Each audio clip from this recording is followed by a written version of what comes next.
Good morning. Morning. Is that your daughter or your wife? That's my daughter. She's going to come poke her head in. Hi there, Caitlin. Look at her. She cut all her hair off. Hey, look, you can meet Teddy. She has there's Teddy. There's Tedward right there. He finally showed up out in the shop, out in the library. And because he's in a building different than their house right now. And then, yeah, Caitlin looks like a flapper now. She did that. when we were back east in Ohio, she bobbed her hair off herself and did a really good job. He's under the desk. Yeah, I got your copy and there's my wife is here, and she's Brenda. She's brought coffee, and he's like, "Come on, take me home, Mama. It's time to go home." He is not. I saw Brenda was riding that. She rode that bull. Yes, I did. You know, funny thing, she didn't get her ass thrown off of it. Oh, I'm sorry, I'm live. I don't put nobody here, but yeah, she rode it around in the yard. She was sworn off of getting up on that bull ramp in that chute. No, getting in the bullshit. Well, you got a place to store it other than there. Well, the garage once I moved my bookshelves out of there. Well, why don't you just like build a goddamn bar or something around that ramp so it can't jump off of there? Well, that's what I meant to do to begin with. If the door had been open. And well, I didn't have the door open either, which didn't help. But no, that was one of the reasons I went up there. Hey, buddy, there's you something to eat. Mike and I need to show up there with a bunch of tools and just build you some stuff. I wish you would. Yeah, I had hoped that I was going to have a lot more. I think he's probably a handy guy. I'd say he probably is. I talked to him for a while. He called me last night. I talked to him for a spell. He was, the hell are we talking about? Well, time it was over with, we were talking about septic systems. Here. It devolved into septics. Well, I said I was going to tell how we got there, but I was making calls. Whenever you got to start talking septic systems, it's a bad day. Yeah, well, where Brenda's going, she's going to get ours checked. I'm concerned. She's concerned when she does laundry.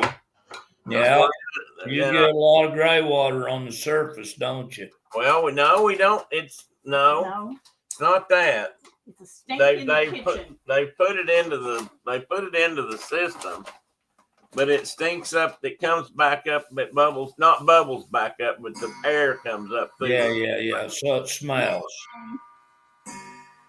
I asked him if he was with me. Well, he acts like it. So we have a septic, tank, of course, and then we've got a big old long gray water system that basically just drains out into our pastures and maybe ultimately into the river eventually. By the time it gets there, though, it ought to be fairly clean. Yeah, I mean, it's several hundreds of yards before it can get to there, but we've got a clog in the middle of that whole deal somewhere, which is going to be tricksy to get to. And me and another guy on Monday are going to do that. We're going to Monday or Tuesday. We're going to try to figure that deal out. So, you're getting ready to do that now? Yeah, which will be exciting. It will. We've got cold water down there and have had for a while. Okay. It's definitely got a. So you kind of know where it's at. Well, no, I just know where it comes to the surface, and. Well, but okay. But it's right on our darn driveway, so I want it somewhere else. true. That's dustless. Litter sure has got dust. I've got a nose full of it. It does. Tina's having Wi-Fi problems. Either Wi-Fi or my computer's being testy, so bear Bye, with. guys. Anyway, she said hi to you too. She Oh, saw hi, you sitting Tina. there. Hi, Miss Brenda. I didn't even get to say hello, Hi. but hello. I stay in the background. Come here. There you go. Make Say me hi to watch, Miss make me watch shark tooth hunting videos over and over. He's blaming that on us. Yeah, you are the blame of it. You did sick me on those guys. I started this shit. Oh, sorry. Or somebody did, but I've enjoyed every second of it, except when they get too silly. Well, Wow.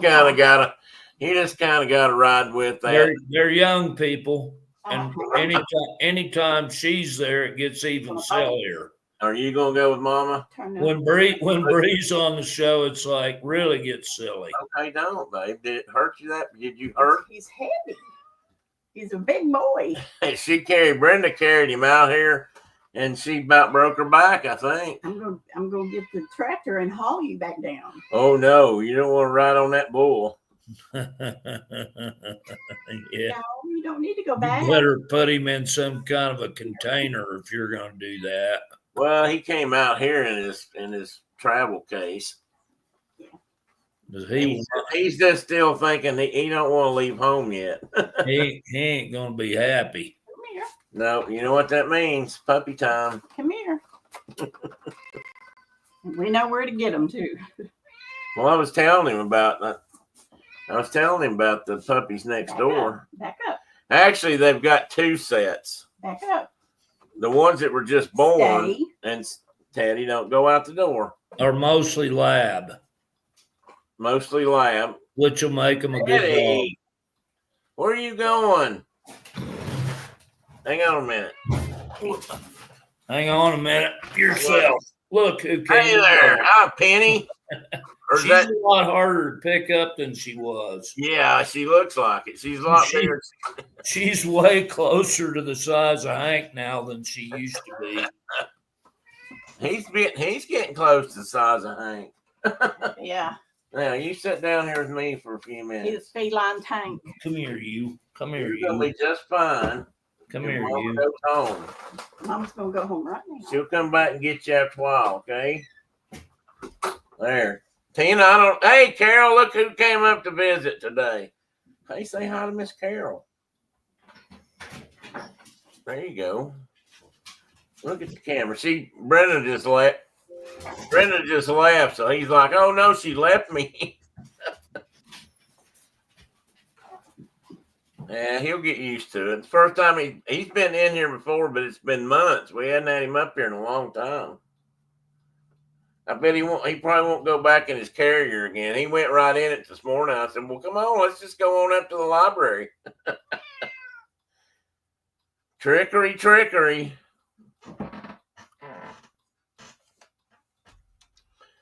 Oh, good morning, everybody.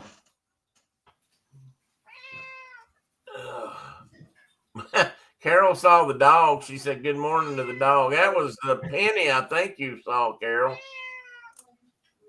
It was Penny. It was Penny. Yeah, it's the only one he's had picked up.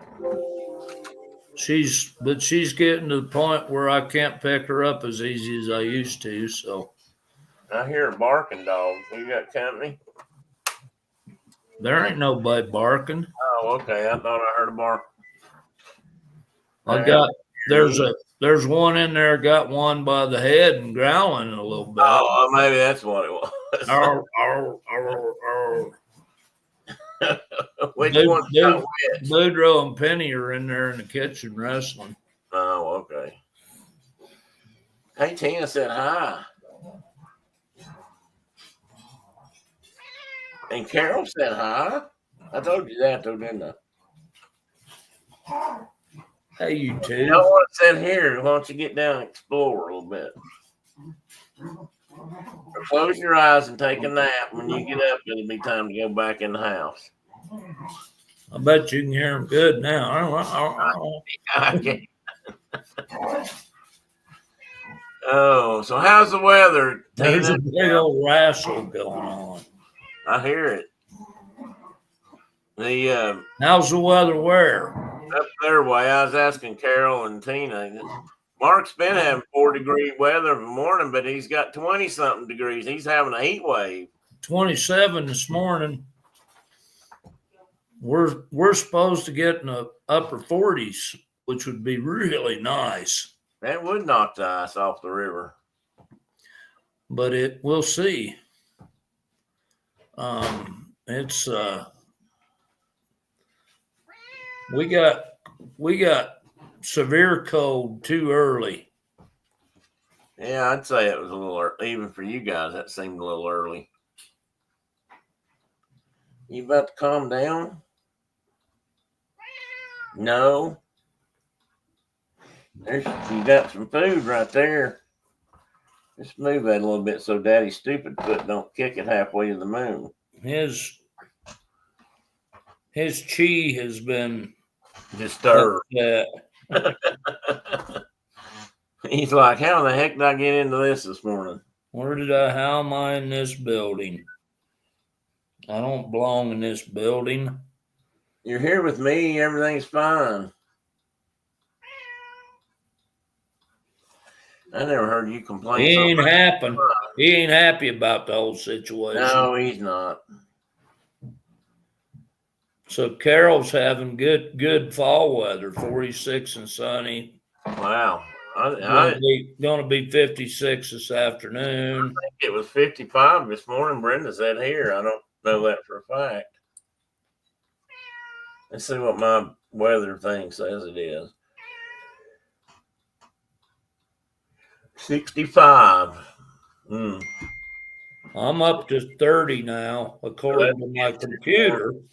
But let me look at my actual temperature. 30. Wow. You are heating up. Cold but sunny, Tina says.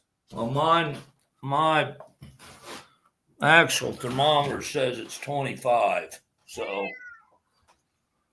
Well, you're still the coldest. Tina said she's 39. We're pretty much, I don't know, 75% overcast. So. Brenda says our temperature is perfect for working in the yard. Is there really such a thing, though, as perfect working in the yard temperature? I mean, come on. Tina says, I'm caught up. Oh, she's caught up now. Okay. That is a state of Coffee chi tastes that good, does man. not exist. Yeah, that's. My wife will argue with me. Yeah, well, obviously mine would too. She loves yard work. You know, that's like. No, Tina, she actually been making my coffee lately for me because I'm having a hard time grinding coffee. My arms don't work. T-Rex arms are hard to make coffee with, and she's actually been making it. Unless you're talking about the weather. I'll tell you what, I'm about over this T-Rex shit too. I want this arm to free back up. So we had 4 of the 6 grandchildren here over the last couple days, and the girls got into a bit of a fight and drama fest yesterday morning. Oh no! No, it was yesterday, probably noon. It was lunchtime. And my comedian grandson put his fingers in his ears and started going blah blah blah blah blah blah blah blah blah blah blah blah blah. Where we learned that? And I'm just like, that dang kid. I laughed for 20 minutes probably.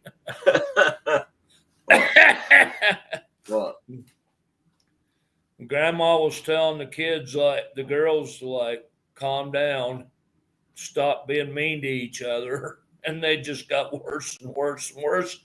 And then they hit a spot, and it was like, okay, now we're best friends again. Is that the two sisters? 2 sisters and a cousin. Oh, the cousin. All the female grandkids, they were all got involved. I mean, all the ones except for the larval one that can't get involved yet. Larval. It was just like, and normally they come out here and they're just perfect. You do know that most people wouldn't know what you meant by that. By a larval grandchild. The larval grandchild. Well, it's when they're totally helpless and can't do anything. I get it. They don't communicate, and they don't. I mean, they communicate with facial expressions, but or hollering. Yeah. Well, they learn how to communicate pretty quick. But yes, friend, I hope I get well soon too. We're about that's how girls operate. Yep. Well, boys just go out in the yard and settle it. And then let's go fishing. Where are you going? You gonna wander? Why don't you do a walkabout? Dale used to make us either go settle it or I know what you're getting at. Or go down there he'd put a bench down by the highway and you'd have to sit there and hug each other in front of traffic. There wasn't much traffic in those days, but if anybody came by, all your neighbors that came by got to see you sitting out there hugging each other on the bench. That was way worse than settling it. Brenda wants to know if somebody else is expecting. You don't have anybody pregnant. No, not that I'm aware of. No, but Sammy and Jess just had. They just had their second, yeah. The day we left for Africa. Yeah, she was born. Remember, Brenda said they were waiting on her to be born. Abby was born that day. Carol said she suspects that ended conflicts pretty quick. Maybe that's what we ought to do today. Put world leaders out on benches by the road and make them hug. Your uncle Dale might have been on to something there. And it's like, okay, we're going to get Putin and Ho Chi Minh or whatever his name is from Korea. And he ain't Ho Chi Minh. John Kim Il or whatever.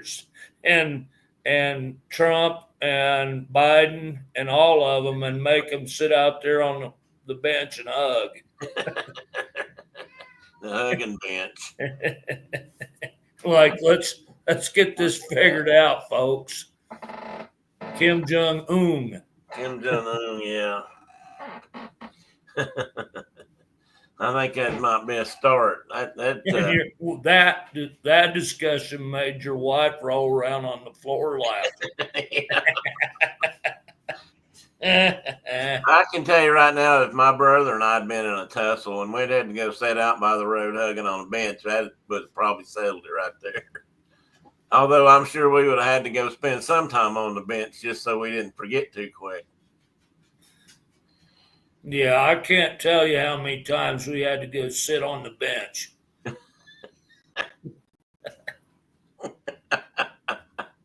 He preferred that to broken noses and things, so.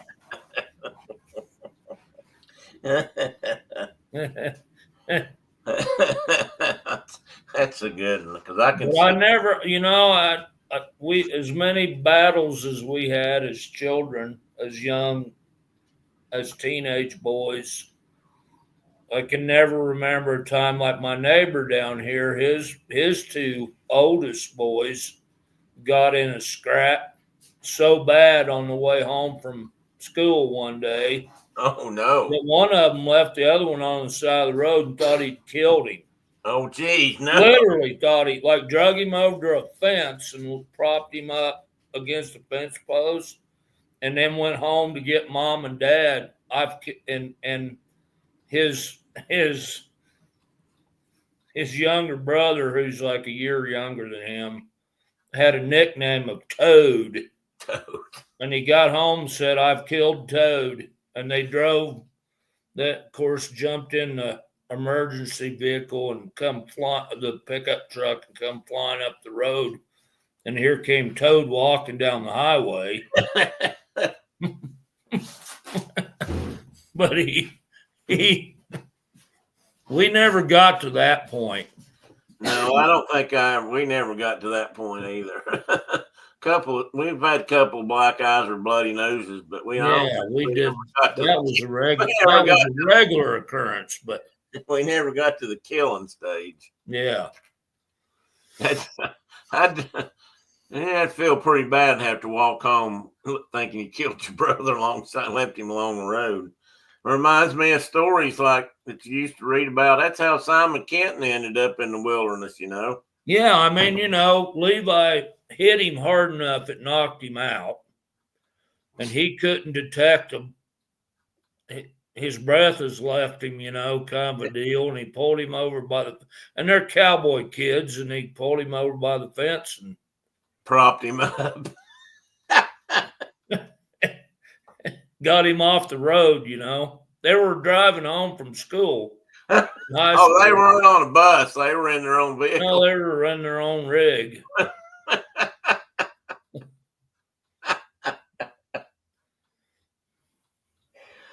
They're tough people. There's some tough folks out here. How poetic is it to prop a cowboy up against a fence post? I mean, that's just perfect.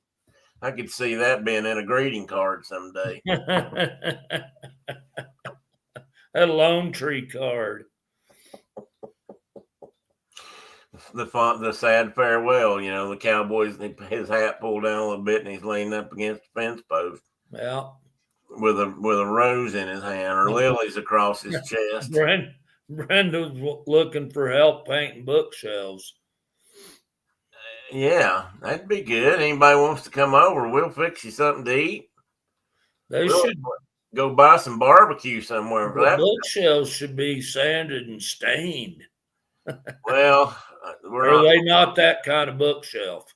They're not that nice. They're just gonna get painted so I can use them. Got it. It's 3 I bought that down at that going out of business store, and they're homemade, which is not, I don't have any problem. In fact, I just assumed they were, but they were. I'm not able to sand them and finish them. If I was, I might do that because I thought about it, but I'm not going to ask her to do that. So we went to Lowe's the other day. I'm telling you something, my brother. I about outlived my doggy McCrank. Who is that? Doggy who? Macrame. I about outlived my time. We went to Lowe's the other day. Had to go pick up something in Morristown. And I was going to be looking for something to paint these bookshelves with, I just wanted something simple, some brown paint that'll match my other ones and just generally not stand out. And so Brenda is, of course, the smart one when it comes to this sort of thing. So she went straight to the discount bin because people are all the time mixing paint and then they don't like the color and they bring it back. Right. Which I don't think about that stuff. And lo and behold, there was a gallon of paint with the brown spot on top that I'm sure is going to be perfect because here's the reason why I'm sure it's close enough in color, the little dab on the lid, but it was also only $7 or something, and that crap cost $65 a gallon. $65 a gallon for paint. We were thinking about that on the way home. She said, "Can you imagine if we had to paint the whole inside of the house?" Seriously? Seriously. And that was in the bargain bin? No, we paid $7 for it. Oh, got it. It had been $65. It was 65 originally. That is ridiculous. Good morning, John. Good morning, John. And belated happy birthday to thee. The snow is sitting here enjoying its day. Oh no. Tina says I would, Brenda, but Chuck doesn't do well in the wild unsupervised anymore. He can come up here and sit with me in the he can use the couch. Yes, everything is expensive. But I guess paint, I mean, I'll be honest, I haven't bought paint in a long time, so I guess it's crept up slowly. But Jiminy, Chris, and I'm sure that's not the expensive paint either. That's the thing. That probably, I can't remember. Brenda, was it Bear? Which may not be the cheapest either, but they claim to be cheaper than others. Yeah, I mean they're good. That's a good paint typically. Yeah. Oh, come on. We got to tell him we got a TV right here, too, which can show Westerns all day or rodeo or football. Thank you, my wife. Tim does not do well in the wild. Tim did just fine in the wild till he drove off that damn ramp.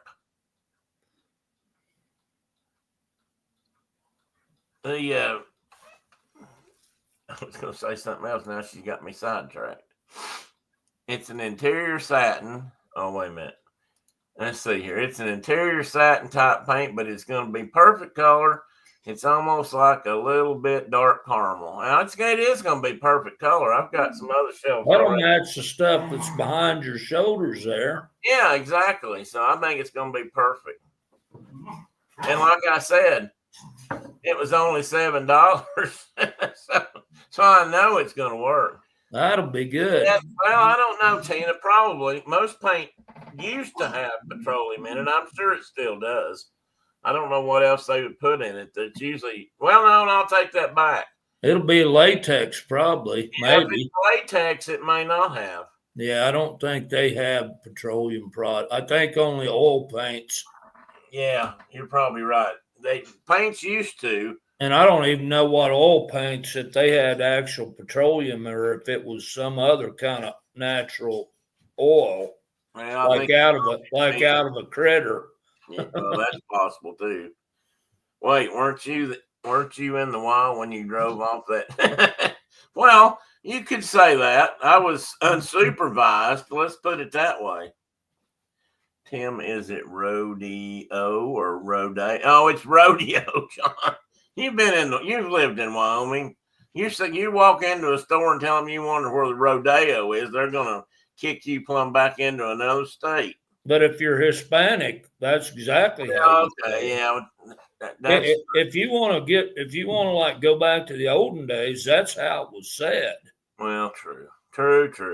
And people laugh about Rodeo Drive or whatever in California, but that's actually how you would technically say that word.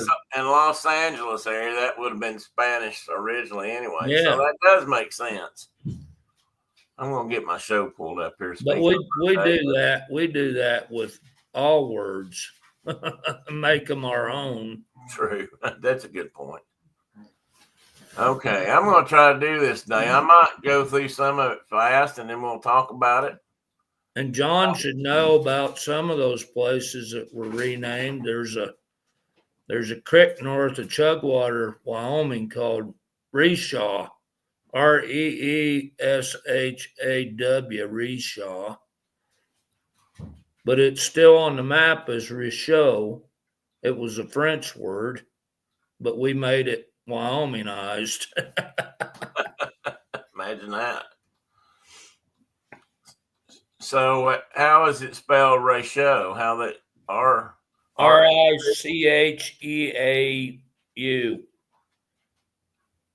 Gotcha. And that was actually the men that they named the creek after.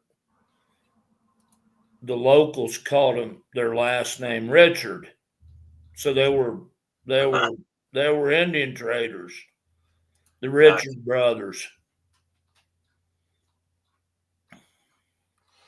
Let me tell a small story. Like punching doggies. I need to defend myself. I could get along, little doggy. Let's see here, Brenda. You'll have to post some pic. Wait a minute. What's she saying? You'll have to post some pictures after you paint. Okay, we can do that. I'd like to paint. I want to show pictures of the whole library if I ever get it built, finished. Since I pick up sands out, I picked up a few sands out there like Punch and Dougies. Okay. I saw something else here I thought I should defend myself for. One of the reasons I was on that ramp, the bull chute where I got bucked off, was because, believe it or not, I was trying to figure out if it was safe. I was trying to figure out if it was safe to even. I didn't want Brenda drive. Guess what? I didn't want Brenda driving off the ramp or the deck, and I wanted to put sides up on it, and I'm going to do that if I have to hire it done or whatever. I may even put steel post up because I don't want that to happen again. I'm actually thinking that the little ramp comes up on the upper side, and then it levels out into a deck and you could turn into the barn, which I didn't have the doors open. Brenda's pointed out. I couldn't turn into the barn, and that's true, but I wasn't really going to because we were just still trying to learn how to use the mower. You were testing. Well, it's been a while since we mowed the yard. And so I wanted to put something around it so that could not happen. And what did I do? I proved my point that it wasn't safe. It wasn't safe. And I proved it quite efficiently, I'm afraid. And, so now we know when it's a bad thing and we got to fix it. I'm going to fix it. But I'm actually thinking about changing it. I would rather it just went straight in. And the ramp might have to be a little longer, and it would come out into the yard, but you can't use it anyway. It's on the hill. Right. So now I think the ramp already, won. I don't know. I don't want a rematch. I've not even Tina, I ain't even got close to the lawnmower. He gets flashbacks just looking at him. Mark's already told me I got to turn him out. You gotta that's your bodacious, buddy. You gotta recognize he broke your face, and you gotta just turn him out. Turn him out. Bodacious. When did I say that, Brenda? Probably about the instant I realized I hit the go button instead of the backup button or the stop button, and I started over the edge. It probably came out, and I promise you, if it's kind of like, what's that old story? If there's nobody in the woods and a tree fall, does it make a sound? I guarantee you I made a sound, even if nobody was around to hear it. I promise you I did. And I bet the neighbors heard it. Well, your neighbors heard it because didn't he come running over? He did. And actually, now that you say that, is he the one with the dogs? He's the one with the dogs. Then you need to go get a puppy, buddy. Yeah, you know what? That's a good point. I should go get a puppy from him just because. That'll help him out. That'll help you guys out. I just procured a harness lead system for my daughter for her little black cat that she's got now, so that he can be introduced slowly and carefully to the dogs. Oh, okay. And we would have some control over him, so he can't just run to a corner and get bull squished by 5 dogs. So and my goddamn black border collie, Hank, he has added.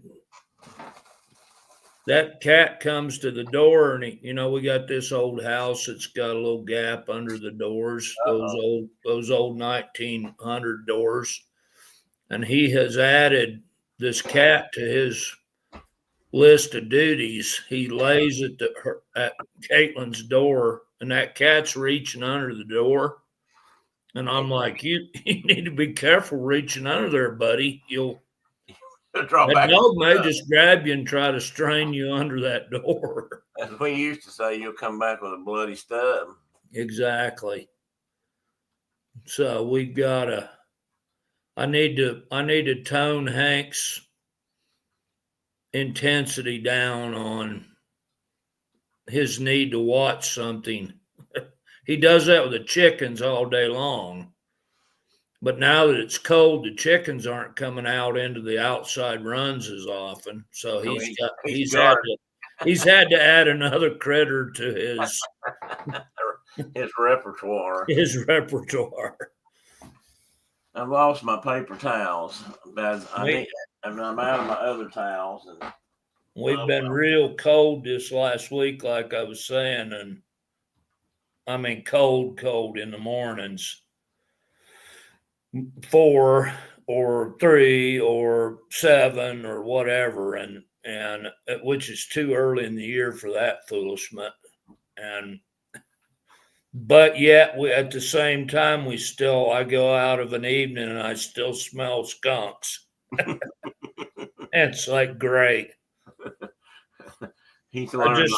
I just know they're going to catch a big old bull skunk out there one evening when it's about 5 degrees. Oh no! And then we'll have to deal with that. But yeah, that's going to be bad because they're all going to come and run to the house. Yeah. And it'll be like, oh, shut a door. Quick. Close the dog door on. They're going to run to the house and run to the couch or run to a bed or run straight up in your lap. Right in your lap, or worse yet, Shauna's lap. Tina, I do not doubt that. I don't mean to waggle a finger at you, Brenda, but you do not want to lose. Now, no, she don't. I tell her these things too, Tina, believe it or not. She don't listen to me.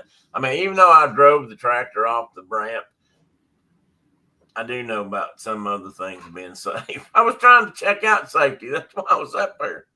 I swear that's why I was up there. I wanted to see if it was safe to do. And I trusted myself better because I used to train when I was at TVA. I used to train some of the guys on ATV safety and operation. And if you've ever spent any time on a four-wheeler, then you know that one of the most dangerous things that you can do is go across a hill sideways, because those damnable things will roll over on you. Yeah. And they do it all the time. People get bull squished by those things regularly. And so, I would teach them how to do that kind of stuff and stay off hills that are too steep. And, so I was kind of used to that. So I wanted to get up there and check it. I felt like I was still competent enough. I didn't realize I wasn't trained in ramp maneuvering. That's where I went wrong. Apparently, I didn't take that class. When checking safety issue, maybe leave the tractor in the barn and walk it. Well, that would have worked, Tina, but I couldn't have, checked it for the tractor. He was pretending to be a test pilot. I was trying to be a bull rider. Just stick your stick in that handle and wang her down, Chuck. What'd you say? Oh, I thought somebody said something else. Oh, mercy. Anyway, so I go back to the doctor tomorrow, and we're going to find out if he's going to look at my wrist again and say, well, what have you been doing with that this week? Guess what? Pins and screws and plates, because you did something you weren't supposed to do, which I hope I haven't done. If they stayed in place, I've been thinking about this though. He's thinking these may heal up, and I'm thinking I'm just about beyond the point of healing. I mean, I'm 67. I don't heal like I used to. Well, if I was 27, hell, I'd be over this already. But we're going to see. If not, if the bones have stayed in place and they're starting to heal back, then I'll be wearing this for a while longer, which I probably the lesser of two evils, because if he puts pins and plates in there, That's definitely the lesser of two evils. You don't have to get cut. right, probably twice, because he may put Our brother from the north has joined us. Well, I saw somebody welcoming Mike, but I didn't see him come in. He's in there. Maple bacon right morning, there. Good morning, Mike. Well, maybe I'm looking for Mike, not Maple Bacon. Where's the coffee and donuts? I got the coffee, buddy, but I thought you were on donut duty.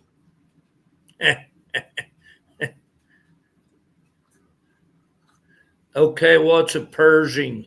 Oh, you beat me to it. I was going to ask the same thing. I don't know a Pershing. I know bear claws intimately, but I don't know a Pershing. Yeah, I've met a few bear claws in my lifetime too. Carol thinks it's your turn to get donuts.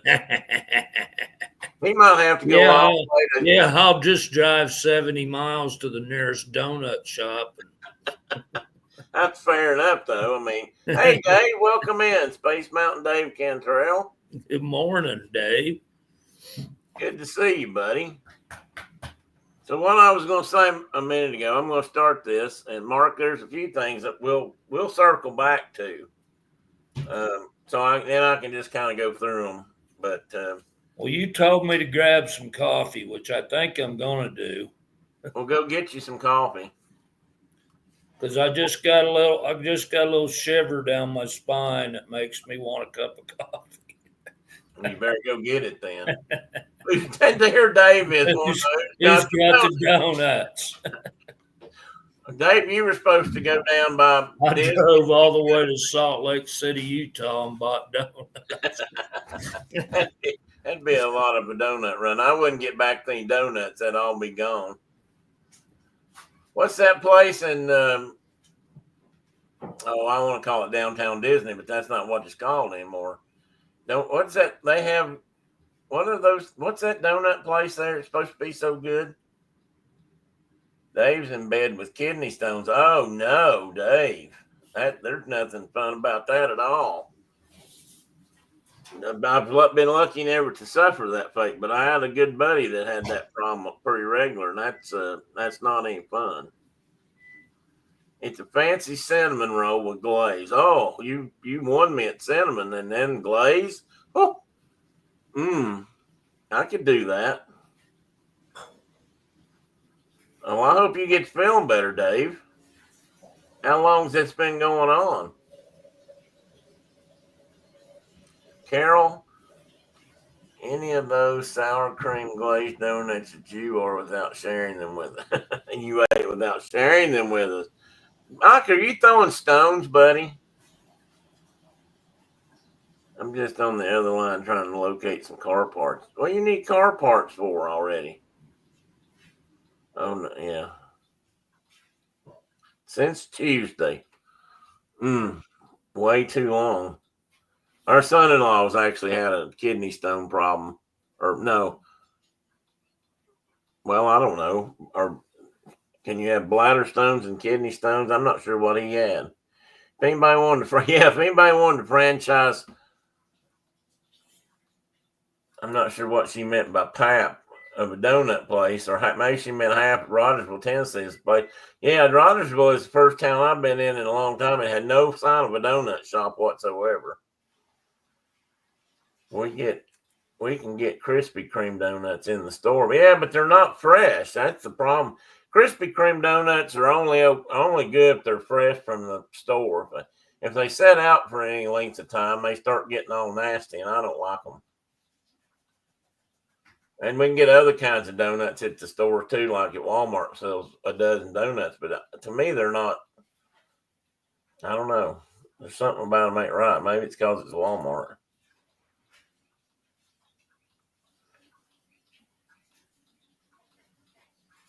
We'll give that prize to Dave because I sure don't want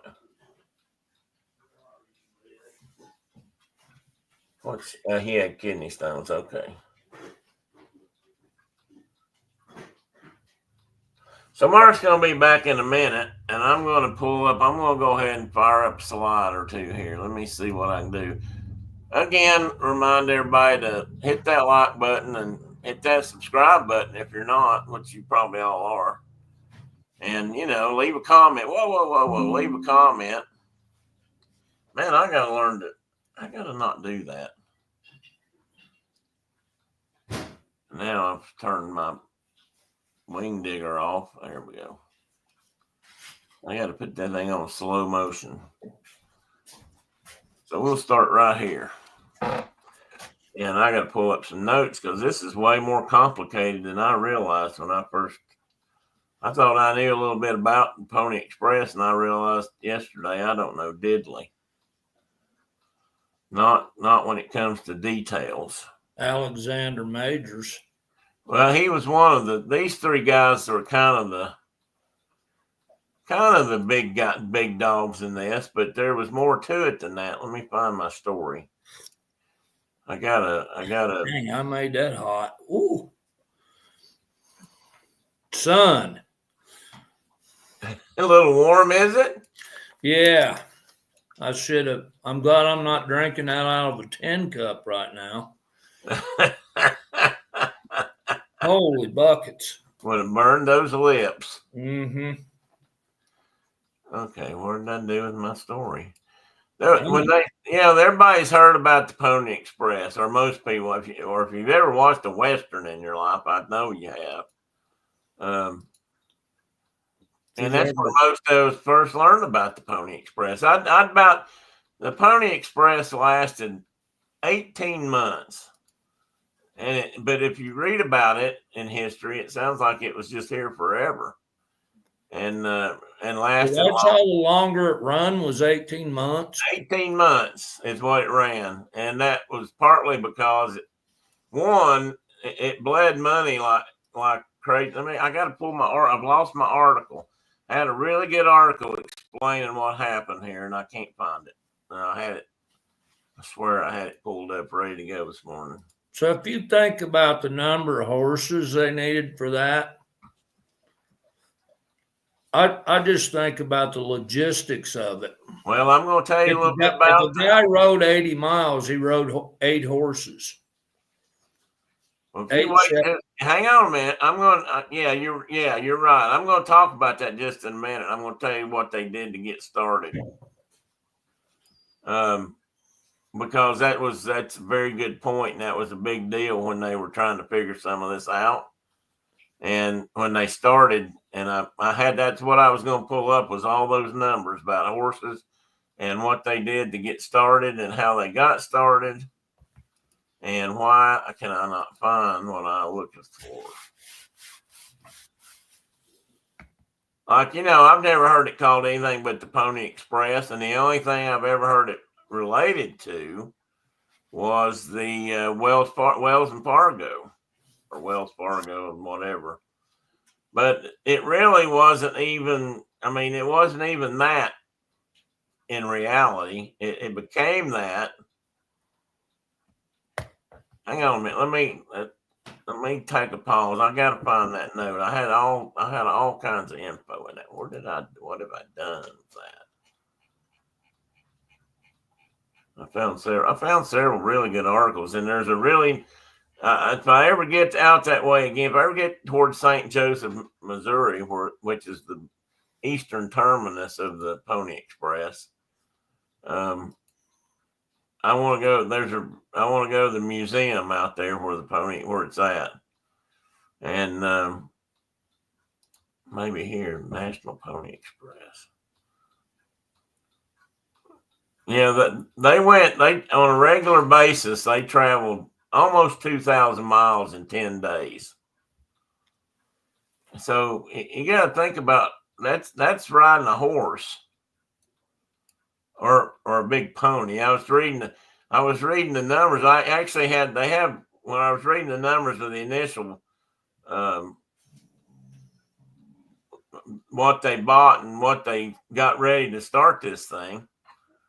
They bought over 400 horses to start out with, and they gave the average size mark and the average height of the horses they bought Not sure why, and I don't know if it was on purpose, but they ended up with an average of 14.2 hands per horse, or 14. Well, they were using Morgans mostly. So they were using, that's partly why it became known as the Pony Express. They were riding smaller horses Because Morgans can go all flipping day long at a long trot or a slow gallop, literally like for 14 hours at a time if you need them to.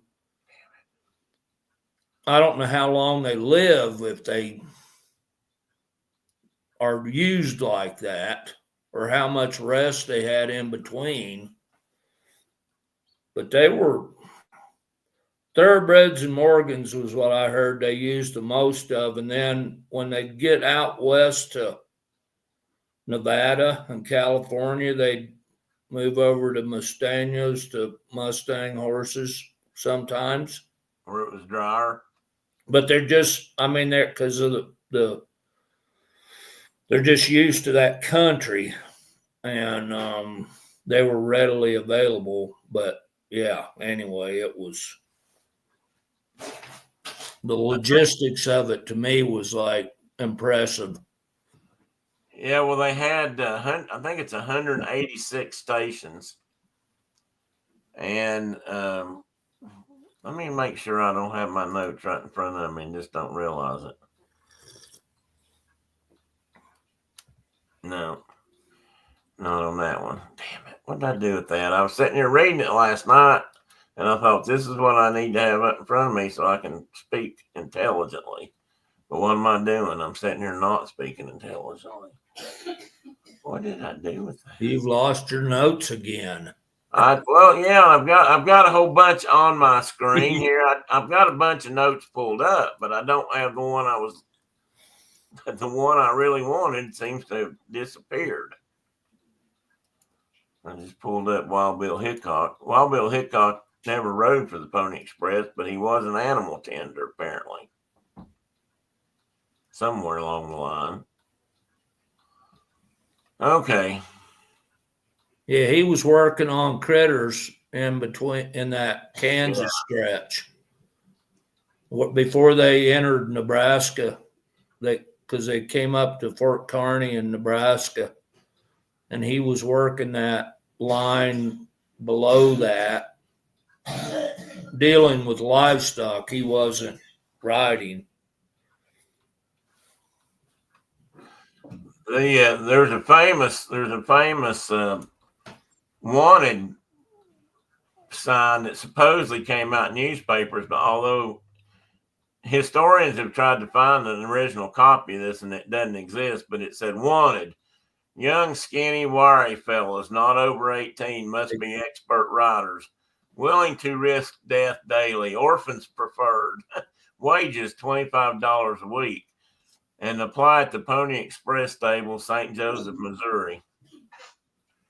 Some of that is true, and some of it's a little bit stretched. The youngest Pony Express rider that they know of was started at age 11, believe it or not, and that guy, Mark, you may have heard him under a different name. He was also known as Bronco Charlie, and did a lot of other stuff in the West after the Pony Express disappeared. He says that what he remembers happening was his father ran a way station or whatever they called it then, and they had a rider that was hurt or couldn't do his thing, and he threw him on there and told him to ride to the next station. So I guess after that, he kept riding.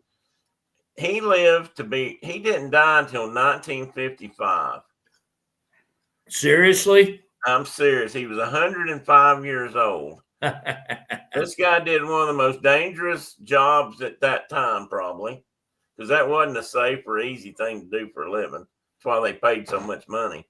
$25 a week was a lot of money back then. Yep. And he lived through that, and as over the years he did.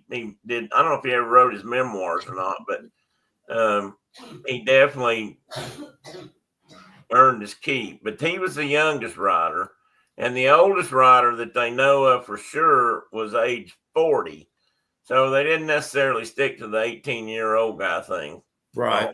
But that was the general idea. And I just got random thoughts jumping through my head because I'm not. I know they had to sign an oath to be able to ride, to be able to participate. They couldn't fight, they couldn't drink, they couldn't do. They had an oath they literally had to take, with the raised hand, just to be able to participate. I may have read that too somewhere. I'm trying to think. This example, this image on the screen was one of the first stamps, and maybe the first stamp. I got another picture of it with some description. I've got 2 or 3 pictures like this. I'm actually going to come back and go over some of them in detail. But I just thought this was an interesting stamp. They were charging, I think it was $5 an ounce to carry mail. So if you mailed a letter, people wrote letters on really thin paper, like what's it called, tracing paper. What do they call that? There's a name. We used to call it something. Anyway, it's real thin. I'm sure somebody in the chat's probably telling me, and I can't see it. Anyway, they people would write onion paper, and so they could get letters to be as light as possible, because $5 an ounce back then was at least $30 an ounce today. So it could get expensive to send mail this way, but people did it because people on the West Coast were starved for information sometimes from back home. Come here, buddy. And sometimes they were just trying to get information back that was important. One of the most important letters they ever carried, of course, was when they took the news about Lincoln being elected and South Carolina seceding from the Union, that kind of stuff. So I got some of that information here that I was trying to remember. It said building infrastructure wasn't easy. Stations and stables were constructed every 25 miles along nearly 2,000 miles between Sacramento, California, and St. Joseph, Missouri.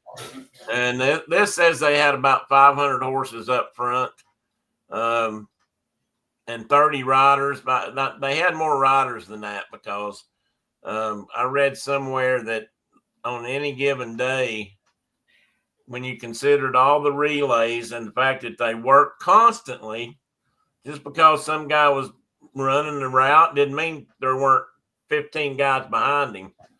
They might have been several stations behind, but they were still running more mail back and forth. It started out as, and I had never heard this before, it started out as the Central Overland California and Pikes Peak Express, or the COC PPE. And that was the company that eventually had the whole thing, but they started in Sacramento basically and ran to somewhere up in the mountains towards you, Mark, and then they split off to the company that was actually operating out of St. Joe. And one of the reasons there was 2 was because they were trying to get a contract. The government had offered a contract, and it didn't get to that point. Things went A over tea kettle before that happened. But and it says they paid about $70,000 to get it started, and they continued to cover the additional $4,000 a month in expenses that weren't being covered by the mail and what they were carrying. And within a year, they became known as Clean Out of Cash and Poor Pay Express, and they went bankrupt. And that's when the Wells Fargo group, which was Waddell Waddell and Majorson people were in this first group too, but it took over under a different group, and they tried to get the contract. And like I said, it all ended before that contract ever got issued. So they basically didn't make any money on it.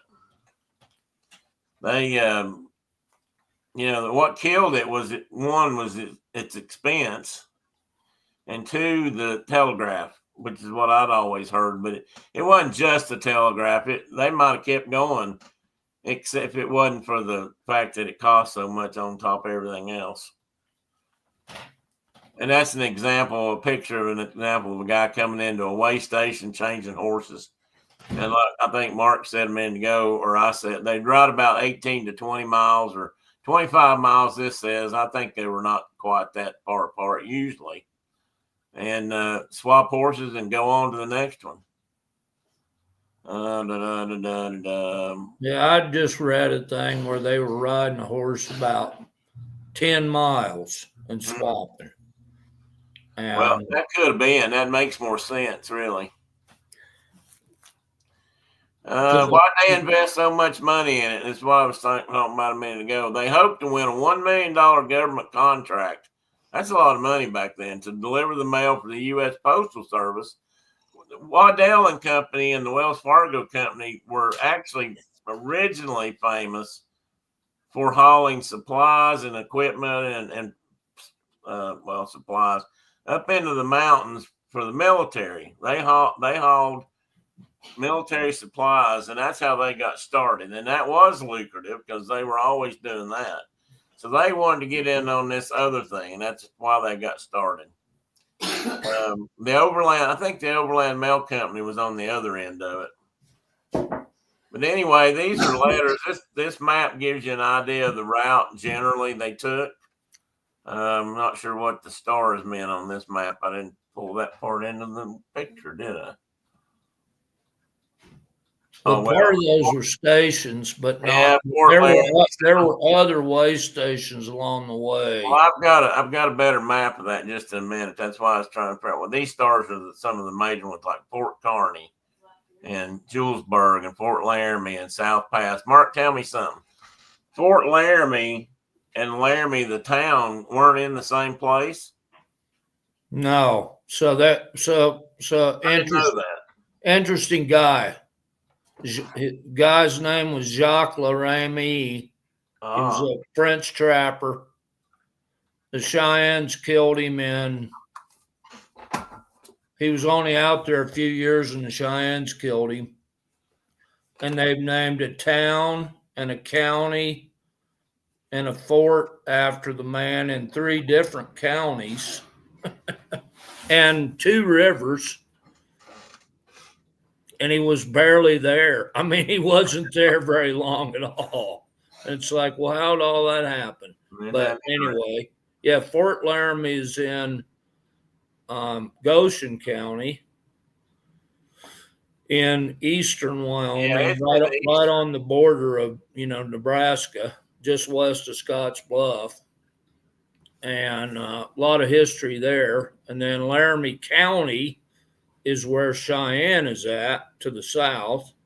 And then the town of Laramie is in Albany County to the southwest. Yeah, that's what I saw Fort Laramie on the map when I was doing this, and I thought, no, that ain't the right place. I didn't realize they were in 2 different locations. I actually thought they were completely different. I mean, Fort Laramie's just west of Torrington, up the North Platte River west of Torrington. And not all, 30 miles into Wyoming or so. So here's a couple of examples. The top picture here was the very first westbound letter that was ever stamped by the Pony Express. There's a 10-cent stamp on it, and I don't know if there's anything else on it. So whoever wrote that letter got it pretty light. And then the one at the bottom is an eastbound letter, and it's got a couple of stamps over each other, so I'm not sure exactly. And one of them is marked the Central Overland California Pikes Peak Group, though. And the next picture I've got is the one. Now, this map, while you can't see it a lot, you can tell. Look along all these names that are written on. These are the stations.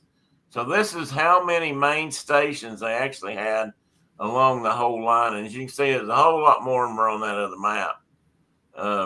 This was an interesting map, and let me see if I can pull this up on my screen.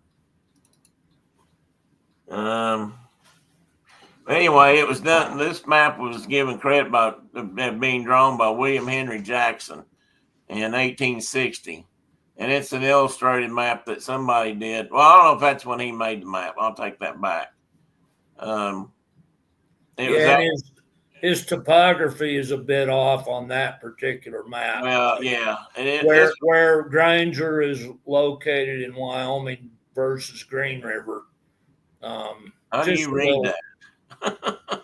Well, I've looked at this map before. Oh, okay. Where I could look at it in a much larger, closer scale. But I've got a couple of images over here blown up that I can show you, but they don't have a lot of other detail. But like the next image, this one, and I don't even have it, but this is marked. This is a marker that's somewhere on the trail. And it's the South Platte Station, which would be in Nebraska. Nebraska, yeah. And I just pulled. That's Tahoe, so that's California. I just put it in there as an example of markers that some places they put markers up. We're going to talk about these guys in a minute, but these are some of the more famous riders that people know of or have heard of that were part of the Pony Express. And the first four guys on the left were four of the very first guys that were hired. And the two guys on the top row, it's been debated, but one of those guys was the very first pony rider that left St. Joseph, Missouri, heading west. So it's either Johnny Fry, Billy Richardson, Johnny Fry, Charles Cliff, or Gus Cliff. I assume those two guys were probably brothers. But Billy Richardson is thought to actually be the guy that went, but Johnny Fry was supposed to go. But for some reason, they got swapped up. So Billy Richardson went, and it was reported in papers in different ways. But one of those guys was the very first Pony Express rider. That's Buffalo Bill in the middle, and these two guys, I'll have to tell you their names in a minute. And I can't remember what this young fellow's name is down at the bottom. I've got more about him too. So this is something that still remains. This is the Pony Express stables, restored as it was, I believe. I saw an older picture. It did look like it was brick. And this is in St. Joseph, Missouri. And this has been, of course, redone, maintained, and I believe that's where the museum is now, which is, from what I can tell, really something I'd like to go see. So it's amazing to me the difference in that building versus some of the stations. Oh yeah, in my country that are still standing, that are a combination of rock and logs, and they're basically just a big cabin or a medium-sized cabin with a set of corrals outside. Yeah, and they still exist out there. Yeah, and they're still standing. And I put this map in. This is that map. I've blown a piece up here just to show you that St. Joseph is on the eastern terminus there, or close to where it started anyway. And this building in the corner here is actually the B.F. Hastings and Company building.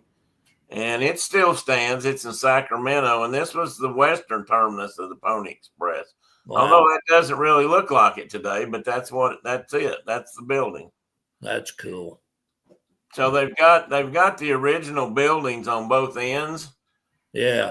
I don't know if this was a stable, but you never know. It could have been. It could have been a stables in the bottom and barracks in the top, or who knows how they did it. But that is the original building. And so on the eastern end, I put a map in there just to show you where it ends out there. This is just a big. This was the celebration they did. Believe it or not, this was a big deal for the first rider that arrived in Sacramento. And this might even have been San Francisco where they threw this party, but it's all about the let me see if I wrote a note about that. Hang on just a minute. Sometimes I put notes at the bottom of the pages. Oh no. All right. Oop. And Mark, I'm gonna talk about this for a minute, and then we can come back to it because I have questions about the next picture. Okay. They built saddles, and this mochila. Is that Yeah. So this is a Mexican style stock saddle, actually. right? And at that time, there were no, like our today's modern stock saddles or Western saddles are not built like this at all. This was a rawhide wooden tree. I have one right here. Wait a minute, let me see. Wait a minute, I can't see you. Let me look. Where'd you go? That's a rawhide covered wooden tree. Right there, yeah. And you put the rigging over it, the stirrup leathers and the cinches. And then you covered the whole thing with that large piece of pretty thick cowhide that just fit down over the tree. It wasn't attached really to the tree. In fact, they carried it. This is the part they moved from horse to horse. And that's exactly what. So that had pouches in the front and the back. Called cantina. You carried mail in or whatever. And that, when you came riding in on a horse, you stripped that upper part, that mochila, off the tree and dropped it on another tree that's on another horse, and off you went. And it all happened pretty quickly. These boys were tough. Yeah, they were tough. Double there's a story about this too, and I don't know if I've lost that dang part of the story that I had pulled up. I don't know. Let me double check this real quick about the mochi. There's a story about this too, where the riders supposedly by somebody had told them. Yeah, here it is. Let me read just a little bit about this, because it'd be better to do it now anyway. In 1844, before the Pony Express was ever even thought of in St. Joseph, there was a man by the name of Israel Landis who apparently opened a saddle shop, harness shop. As you can imagine, there were saddlery shops in every town, I'm sure, of any size, probably more than one. And his business expanded as the town grew. And when the Pony Express came to town, they chose him to build the saddles, or to, produce saddles that they wanted. And, they talk about 10 miles, Mark, in each saddle, but they didn't change saddles. They only changed the mochila. And every consideration was made to reduce the overall weight of this. You saw what Mark held up. That doesn't weigh a whole lot compared to the whole saddle as most people know it. And to reduce the load, they used the lightweight saddles, and they even cut out things like metallic grommets and anything that added even an ounce of weight to it, and some of the wood components. And so they wanted to make a saddle that was just as light as it could be. And then they threw the mail pouch over it, which was the mochila. And it's not in this, but somewhere I read yesterday, there's a story about that the riders were told, you die before you give up the mochila. You basically you need to keep that with you at all times. If you lose your horse, you take that with you. I was trying to see if I had that in a different story. There's a lot of stories online about this, and it's kind of funny. There's still a lot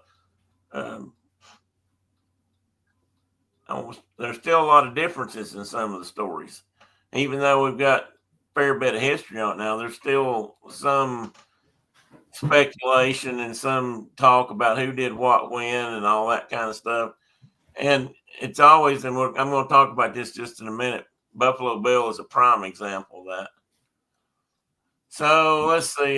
That's about the saddle. I put that in there already, told about it. And this is where I was talking about Billy Richardson. He's the guy on the upper left standing.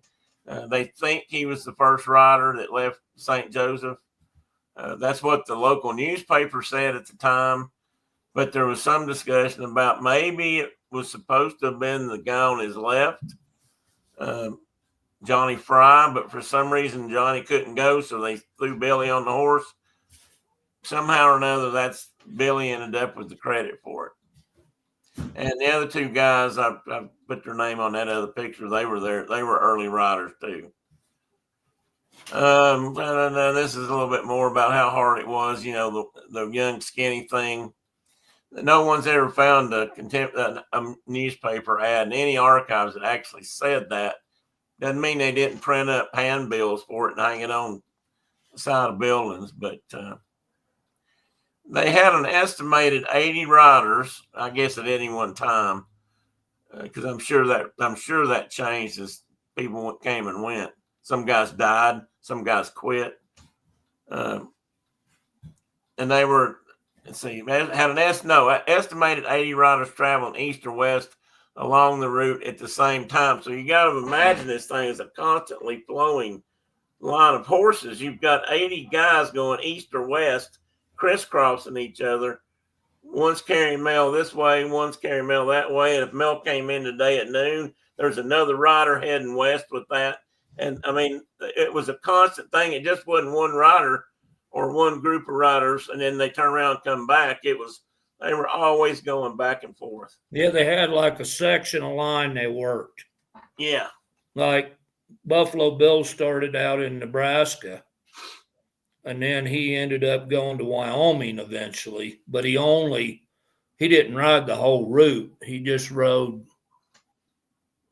a 40 or 70 or 80 mile stretch, and that was it. Yeah, and then that amount of time they rode, 7 or 8 horses, and depending on how far their stretch was, and then they hopped off and they probably rested and then went back the other way, and then turned around, and went back east, and vice versa, and that's how they worked it. But that was an ongoing thing. There were riders on it all the time. Hey, buddy, you gonna come up here and sit in the chair? Come up here and say hi. Come up here and get in on the story. He wants to know if they had station cats. I'm sure they had station rodents. I'm sure they did. I guarantee you that. Mark Twain once described the riders in his travel memoirs, roughing it, as usually a little bit of a man, and he described them further as just being wiry little guys. And compared to a lot of other people in the West, they were small. That's in his opinion. I thought it was interesting. They never found a complete list of riders or a systematic kind of list, but I've got some more information on that too here in a minute. There's at least one list that has 180, I believe it's 87 riders listed, and that may be what the museum has on their wall. So this was the guy that I said I was going to talk about some of the other pictures. This guy's name became known as Pony Bob. Pony Bob Haslam, Robert Haslam. And he was among the riders and well known at the time. He was born in London, England. Now, this is an interesting fact. The museum has a map of the world that shows where the riders came from. Most of them were born in the United States, but there were like 40 or 50, or maybe not quite that many, but a large group that were born in Europe. There's several Irish riders, there's British riders, there's German riders. I mean, at least they were born there and moved here, so they were immigrants, just part of our heritage. That's all I'm going to say about that. Let's see here. I was trying to remember. Well, I'm just saying. I just was finding out how many people were coming. Do you need somebody talking? His longest ride was 120 miles in 8 hours and 20 minutes while wounded. It was one of the fastest trips ever made by the Pony Express. He carried Lincoln's, that particular group of mail was when Lincoln's inaugural address went west. Just a few days after he gave it, which was unheard of back then. Indian problems led to Haslam's record-breaking ride. He'd received the eastbound mail. He had received the eastbound mail in this case, probably the May 10th mail from San Francisco at Friday Station. When he reached Buckland Station, his relief rider was so badly frightened over the Indian threat that he refused to take the mail. So Haslam agreed to take the mail all the way to Smiths Creek for a distance of 190 miles without arrest. And this one's supposed to be documented. That's a pretty good trip. After a rest of 9 hours, he retraced his route with the westbound mail, where at Cold Springs he found that Indians had raided the place, had killed the station keeper, ran off all the stock, and on that ride he was shot through the jaw with an arrow. He lost 3 teeth.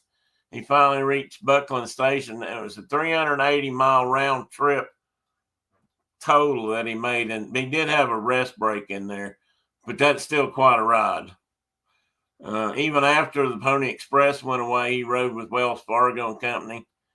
He scouted for the Army when he was in his 50s. He later accompanied his good friend, and I thought this was interesting, Buffalo Bill Cody, on a mission to negotiate the surrender of Sitting Bull. I don't remember a lot of details about that. I think I do remember them having something to do with his surrender, but I don't remember exactly what. I don't think they were there when he was. They weren't there when he was killed. Killed, yeah, that's what I was thinking. That's what I was going to say, but they weren't there, but they did. I mean, when he came back from Canada, that's when they were involved. He died in Chicago at the age of 72 in poverty, and Buffalo Bill paid for his headstone. I thought that was pretty cool. So in Mount Greenwood Cemetery in Chicago, he's buried there, and I didn't get a picture of the tombstone, but I'd have to imagine it said something about him being a Pony Express rider, which would be kind of cool to have on your tombstone. Jack Keatley was hired at 19 to run a stretch from Marysville to Big Sandy. He rode for the Pony Express the entire night. Well, it says 19 months of existence. Most everything I read said 18. So this guy, whoever wrote this, has rounded up a little bit. His longest ride, upon which he doubled back for another rider, ended up at Seneca, where he was taken from the saddle sound asleep. He made it in, but he was asleep in the saddle. Have to wonder if he tied himself in. He had ridden 340 miles in a round trip in 31 hours without a rest or a break or nothing to eat. After it was disbanded, Keatley went to Salt Lake City, where he engaged in mining. He died there in 1912, where he was also buried. So he died about the same time as the last guy. He wrote a letter in 1907. Alex Carlisle was the first man to ride the Pony Express out of St. Joe. Now, see, there's another name. He was a nephew of the superintendent of the stage line to Denver called the Pikes Peak Express, which I've mentioned. The superintendent's name was Ben Ficklin. Carlisle was a consumptive and could not stand the hardships and retired after 2 months' trial and died within 16 months after retiring. John Fry was the second rider, and I was the third, and Gus Cliff was the fourth. I made the longest ride without a stop, only to change horses. It was said to be 300 miles, and it was done a few minutes inside of 24 hours. I do not vouch for the distance being correct, as I only have it from the division superintendent, A.E. Lewis, who said the distance, I thought this was kind of interesting, who said that the distance given was taken by his English rotometer, which was attached to the front wheel of his buggy, which he used to travel over his division with, and which was from St. Joe to St. Kearney. So, see, even the riders themselves weren't always sure. This was the other picture I was going to talk about. This guy just looks, he looks like a kid.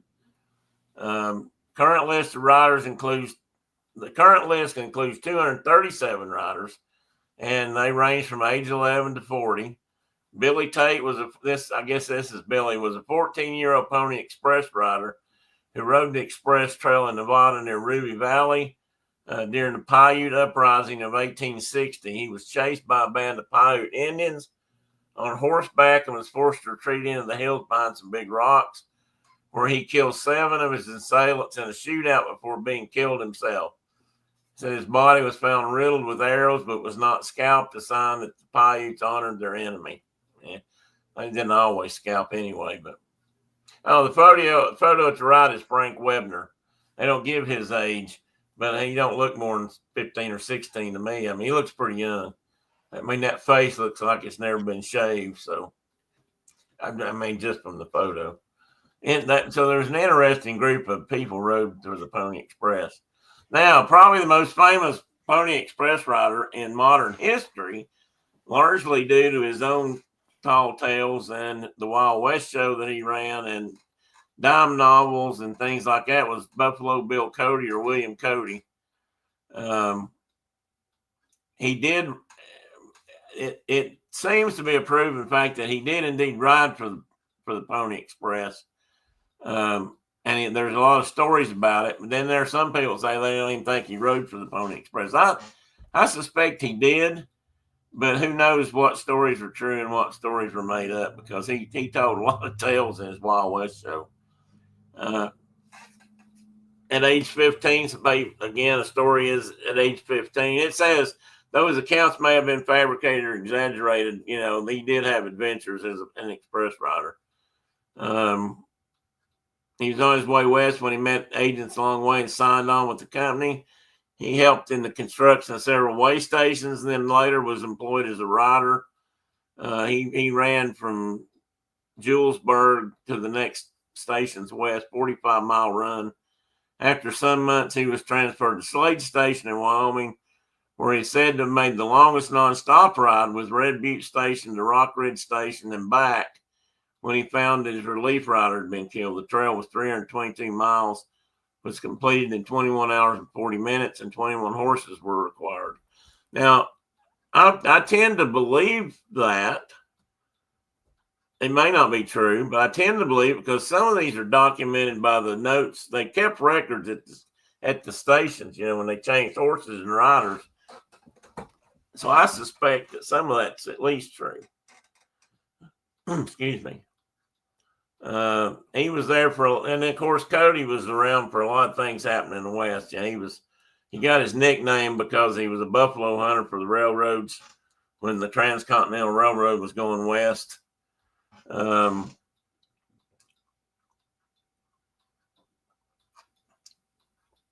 know, he was involved in some things like the gold rush, the railroads, cattle herding. He had a career as a scout for the Army under General Philip Sheridan, who was Civil War general for the Union, and then was sent out west to I hate to say handle the Indian problem, but at that time that's how they would have said it. There's a better way to say that, but anyway, Buffalo Bill Cody. Some reality, some not reality, some tall tales, but you know, still an interesting character in the West. These are all stamps from different stations along the way. I just thought they were interesting. And then later, I've got a couple more pictures. These are all Wells Fargo and Company stamps. These are all. This bottom one is a 2-cent stamp. It's a United States stamp. These others are issued by Wells Fargo, and these are all kind of like way station stamps where they get marked and sent on somewhere else. These are a couple of the United States postage stamps that came out over the years. One for the 80th anniversary. This bottom one's for the 100th anniversary. And I figured this out last night. I think the Pony Express is now 164 years old. Would have been maybe 54. Let's see, how far is it? And maybe it's 124. Anyway, I had it calculated in my head last night. Whoop, whoop. I thought these were interesting because in order to save weight, people would they wrote all over envelopes and things. And, you know, they might put an extra message. They might think of something, but they didn't add paper. They just wrote on it. And some of these are just these are original letters though that travel the Pony Express route and are in a museum, either the one in St. Joseph or Smithsonian or somewhere. This is a picture that was painted. It's not necessarily real, but it was to celebrate. This is when the writer went in and told about the Civil War had started, South Carolina had seceded and all that, and somebody did this painting to commemorate that. I don't know if I've got any information about it written here or not. Where am I? There I am. Whoops, too far. No, I didn't. And you know what else I didn't do? I forgot to put the end. So that's the end of my slides. But I know we're going to talk about it. I wanted to go back to that saddle just a little bit more because that was such an important. They trimmed the weight. What I've got is some other stuff here that I can read while I'm doing this. They trimmed the weight so much that the riders were even only allowed to carry one pistol. There was just certain things they could take with them on the horse, and it was all about cutting weight so the horses could make that trip as quick as possible. And these guys, I mean, they proved that they could do it. They got mail from St. Joseph, Missouri, which is just outside of St. Louis, or near St. Louis, and all the way over to California in like 10 days, and nothing like that. I mean, nothing like that had ever happened. And they ran right up until the time when the telegraphs were completed, and it just became too. By then, the telegraph was just so much cheaper. They did run a little while after that. There were some stuff still being sent, but anyway, I recommend, if you are interested, and you may not be, but if you are interested. Oh, you guys aren't seeing. Oh, I know why you're not seeing. I got something up here you guys aren't seeing. I mean, you're done with it. I don't know why I'm still showing it. How do I turn it off? Oh, there. Now I got rid of it. Now I can see. The museum, there's a Pony Express National Museum. Like I said, this one is in St. Joseph.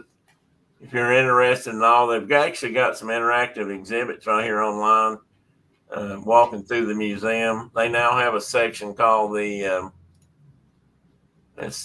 Wall of Riders. I think, yeah, the Hall of Riders, in which they have just a series of panels that list as many of the riders as they can, and some of them have photographs, and some of them just have drawings, and pretty cool. Operates Monday through Saturday, 9 a.m. to 5 p.m. Sunday, 11 a.m. to 4.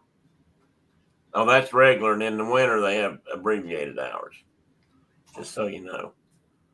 If it was in where Mark lived or something, they probably wouldn't have any hours. They just showed a pistol.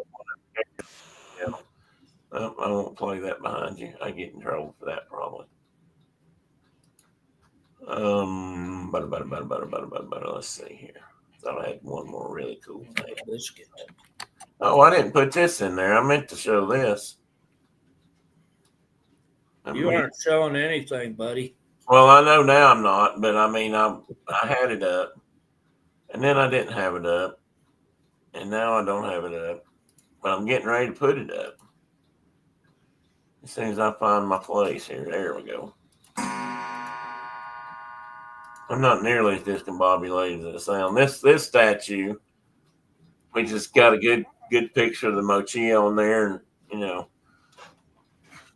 fella and his horse. And this is in St. Joseph. And no doubt, if they did it right, the nose is pointed west. I can't tell by looking at this, but that's the way I would have done it.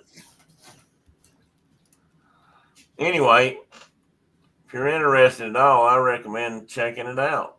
If I ever get over that way again, or out that way, not really again, I've never spent any time in St. Louis area. I want to go to this museum. I'd like to see it. I'd like to walk through it, learn a little bit more about it. I had read something about, I know there was a little bit of history that went with some of the individual or odd pieces of the story. For example, in the museum, I know they've got. I think it's in the Hall of Riders. Whoa, can you see me at all? That was weird. The sun suddenly popped out here in this window. I got to pull my shade up here a little bit. Hang on a minute.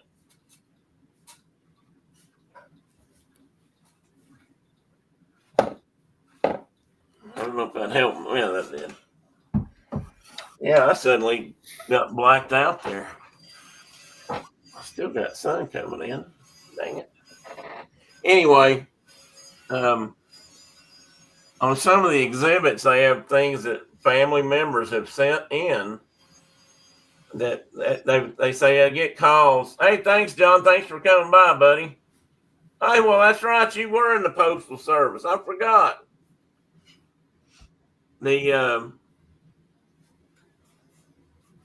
And they were trying to get a U.S. Postal. You heard me say that they were trying to get a U.S. Postal Service contract to do this before there was other way to do it. And then they kind of got, like I said, out technology by telegraph of all things.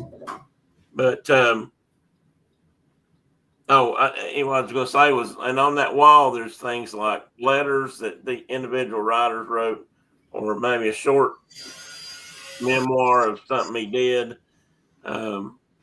They've got a couple of handguns that were handed down that belonged to the writers, and one of them I noticed was a little boot pistol. And I was thinking, hey, he snuck one on because he probably had that boot pistol hid. He had a revolver too. Yeah. So somebody was carrying two, I bet. And I don't know if they were in a particularly dangerous area. They only ran like 1860, 1861.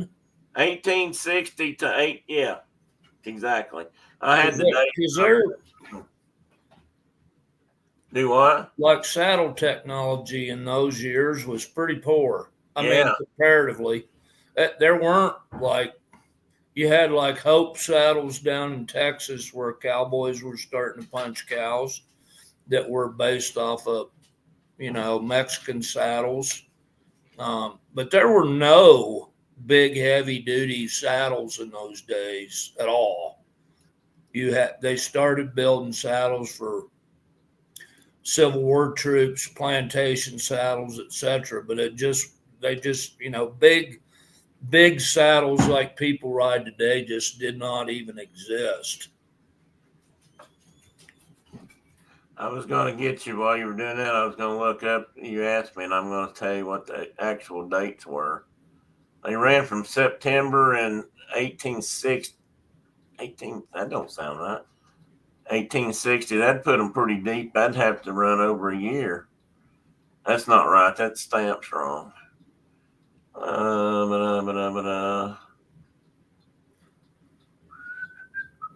Well, they delivered Lincoln's inaugural address. So that was 1860, was it not? I don't remember. Well, no, it would have been in the spring of 61 time he got 61. Time he did that part. But they definitely had a postmark of 1860 on one of those stamps. Yeah, it's 1860 and 61. I was just trying to remember what dates. They were still there in July of 61. At that time, they had the price. By using short route and mounted riders rather than traditional stagecoaches, they proposed to establish fast mail service, blah, blah, blah, in 10 days. The initial price was set at $5 per half ounce. Excuse me, I said an ounce. Then $2.50 per half ounce. And they were hoping by July 1861 that the price would be down to $1 per half ounce, which I don't think they ever achieved. And you think about what was going on in the West at that time. So all the troops for the United States were being pulled from the West and taken east to fight the war. Yeah.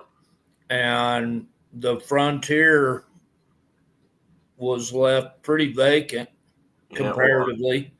And Indian troubles got really bad during that time period, during the Civil War, because there weren't troops out you know, they had vacated a lot of that country. And they're trying to run ponies across it to deliver the mail and it. Mm-hmm. Which the Army was also needing for soldiers back east. Lots and lots of horses died in the Civil War. And So a lot of them were. I can just see it like being a logistical, financial nightmare trying to make this thing happen during that time period. Well, I'm not getting a date. It says the Transcontinental Telegraph was actually completed was connected October 24th, 1861. So they ran the singing wires. Yeah, so they ran somewhere in the late 61. They started in the middle of 1860 and ran whatever 18 months adds up to, because they didn't get, I've never read anything that said they got into 62. So they were done by the end of 61. So they started early in 60 and ran to, that part of whatever it takes to get 18 months in there, hell. Excuse me. It says this billboard, I was just reading this thing about letters. If you get them to New York by a certain time of day on a certain week, and be in California by somewhere else, I don't know. And then there's something about telegrams too.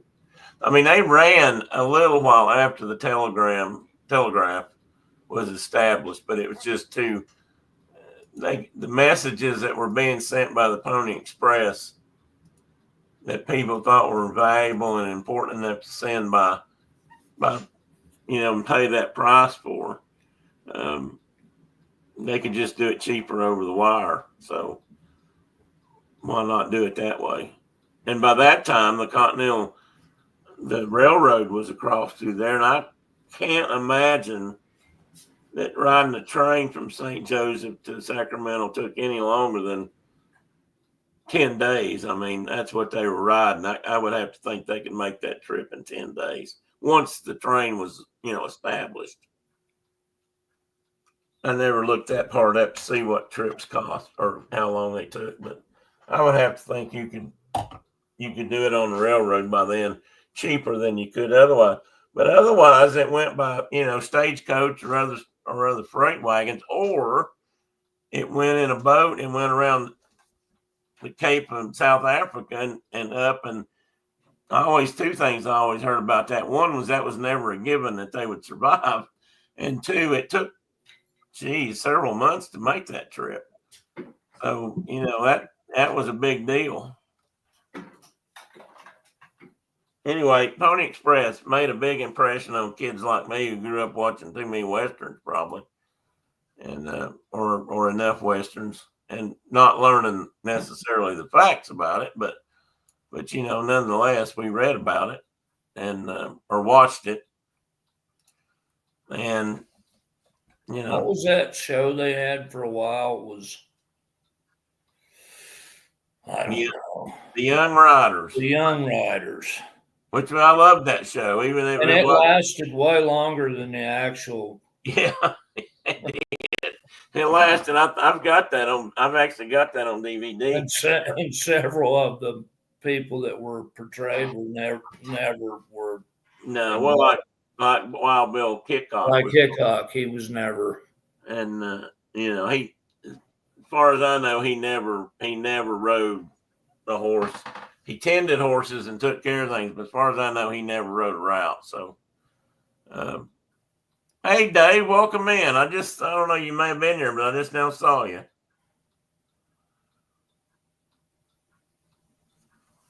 Yeah, John, you too could have been a pony rider. You might have been too big to be a pony rider, though. And that's not anything personal about weight or anything. That's just they like the little bitty guys. That's a fact. The lighter, the better. A bunch of Pat Heartlesses on horseback. Pat Heartless is on horseback. That's exactly right.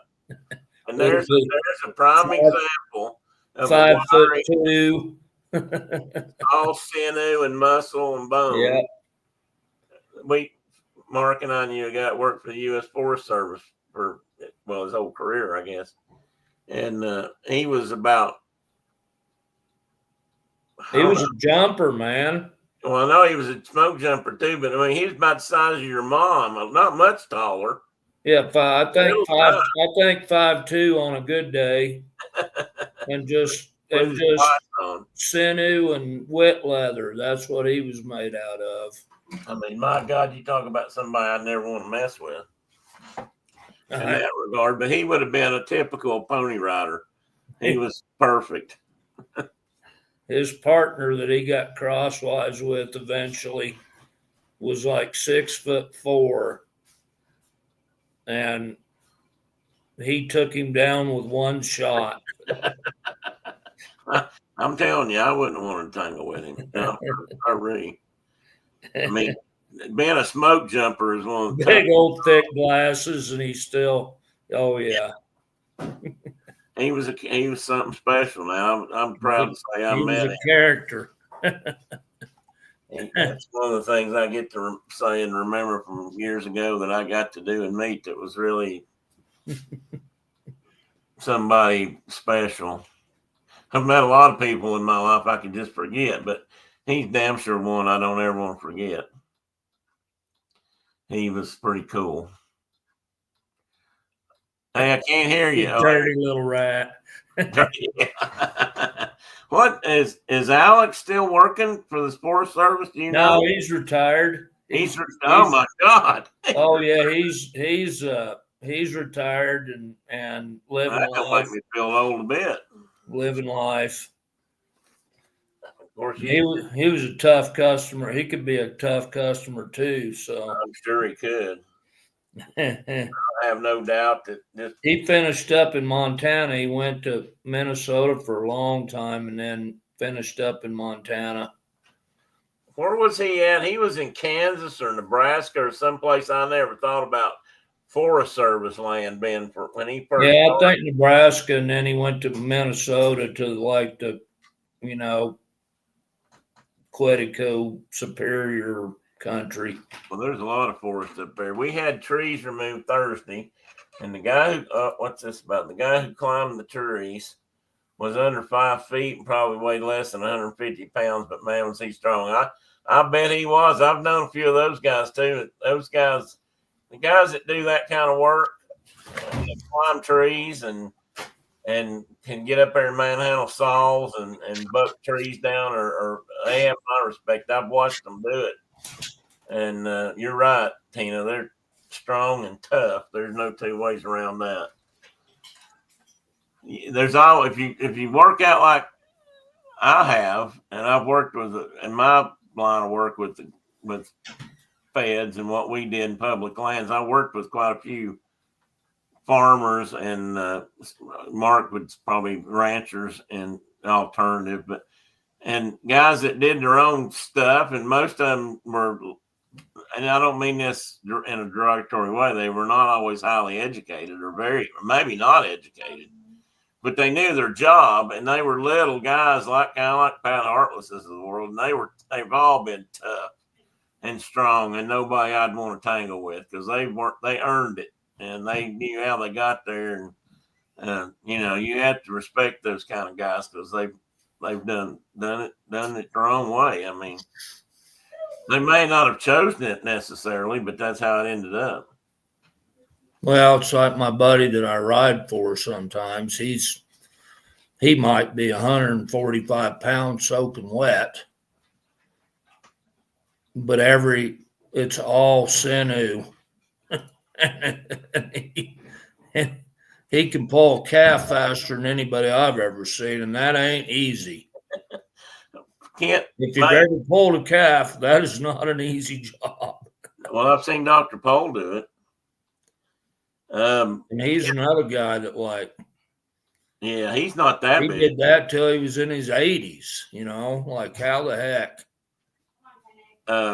Kent Maiden, that we talked about the other day, one of my growing up buddies or high school buddies. He would have been that guy. His granddad was about 5'2". And Kent was never a big burly guy. He was a little bitty guy. And his granddad was even probably shorter than Kent in that regard. And I've seen him manhandle calves and cows and and kick them and fight them and put them in and shoots to handle them and doctor them up and give them shots. I laughed. A couple of times I went down to help, ended up down there helping him do that. And one of them kicked him one time and trying to get it in the chute. And what did he do? He kicked it right back, buddy. kicked it till it got in the chute. And then he stuck a big old needle in its hindquarters and gave it a shot of something. Well, my mom's dad, he was probably 5'4", maybe, wore a size 15 ring, wedding ring.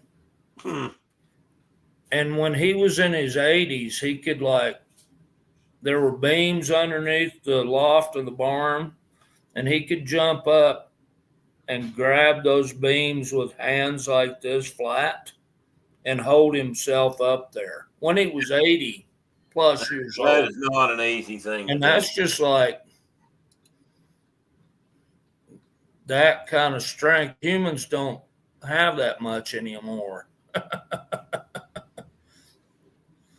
And it wasn't like he was working out every day or anything. He was just working. Yeah, some people they get that kind of muscle from working, and it's a different kind of muscle than what you get working out. You can be strong as Hercules from working out, but it's not. It don't always translate into somebody who can do hard work or certain kinds of work at least. Because like Mark, I've known some of those little guys that grew up hard in the mountains, or maybe they were loggers, maybe they were farmers or whatever, and they just had to do hard work all their lives, so they're just strong in a work sense, a natural way, and it's different. They get my respect. And if you talk to most of them, a lot of them would say they wish they could have finished school. Most of them didn't. Those guys are passing. I don't think there's nearly as many of those kind of people out there these days. Although, I mean, there's still a lot of people that drop out of school. But the age before me, the generation before me was I almost want to say noted for that in some ways. I know lots of kids my age whose fathers never or mothers never completed school, and they'd talk about they only went to third grade or they only went to the fifth grade if they went that, and some of them didn't even get that much education. So, they had to learn how to work or they, didn't survive. They sure couldn't afford it for a family. But anyway, those are the kind of guys that they wanted to throw on these horses because that's the kind of guys they knew would make it and could turn around the next day and make it back.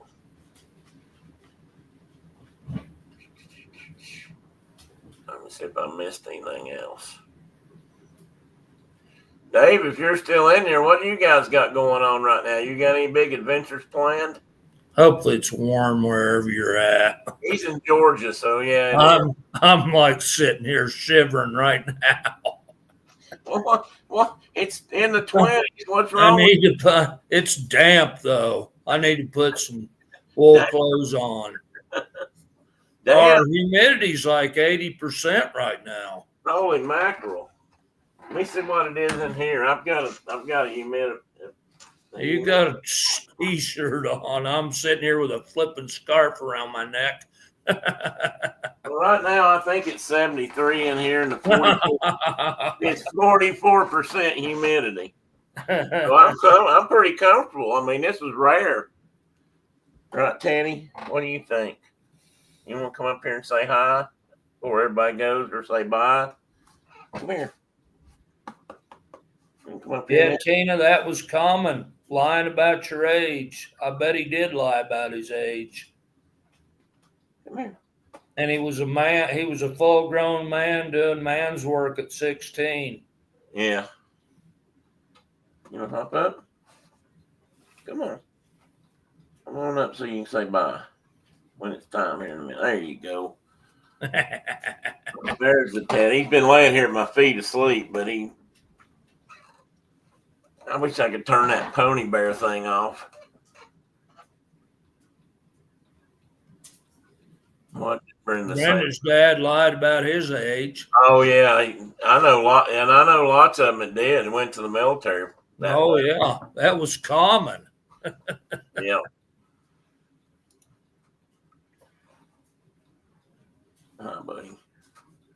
Well, Dad was 17 when he was like running the grinder at MCRD San Diego. He was only 17 when he went in? Yep. But they signed for him though, didn't they? Yep. Yeah. I knew a guy. I used to, one of the guy that took me deer hunting for the very first time. He and his son, he was the scoutmaster and his son was in the scouts. His son was a little bit younger than me. And he took me deer hunting for the first time.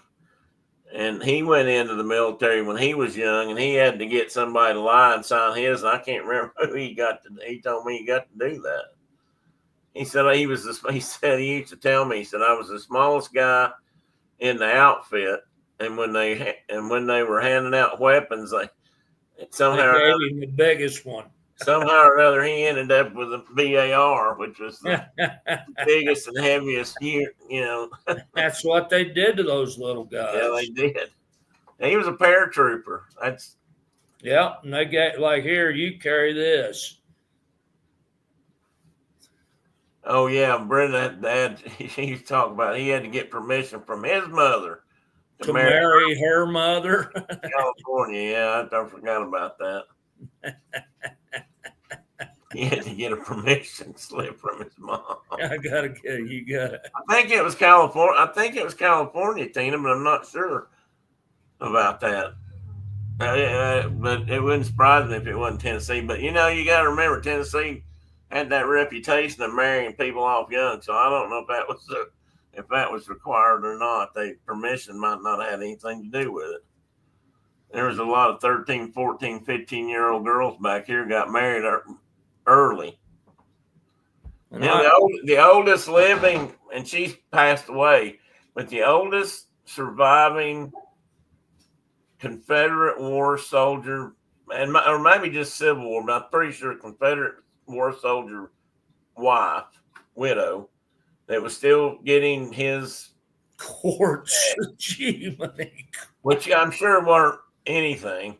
She lived not far from here. She lived up around either Tazewell or where John's brother lives. I can't think of the name of the town. Anyway, just over the ridge is a mountain here.